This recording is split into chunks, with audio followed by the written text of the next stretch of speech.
saya sudah solid. Loh kenapa Pak Yudo kok solid? Lah ini istri saya aja Polri, Pak. 3 jam diuji kelayakan oleh Komisi 1 DPR. Kini Yudo Margono disetujui jadi Panglima TNI.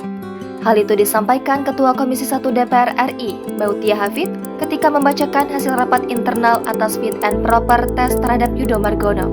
Sebelumnya, calon Panglima TNI Laksamana Yudo Margono memulai uji kelayakan dan kepatutan terlebih dahulu di ruang rapat Komisi 1 DPR RI, Senayan, Jakarta pada Jumat 2 Desember hari ini. Yudo memulai dengan menyampaikan pandangannya soal kondisi global, regional, hingga nasional. Di tataran nasional, Yudo mengatakan kondisi keamanan cenderung stabil. Namun, Yudo mengatakan masih ada beberapa isu yang menurutnya menonjol, yaitu pandangan soal situasi di tataran global. Menurutnya, pada tataran global, geopolitik dunia masih dihadapkan pada kemajuan teknologi informasi dan digital beserta dampaknya. Ada juga pada tataran regional, Yudo menjelaskan soal potensi stabilitas kawasan Asia Pasifik yang mengemuka sebagai akibat dari adanya ketegangan dan kehadiran kekuatan asing di wilayah Laut Cina Selatan.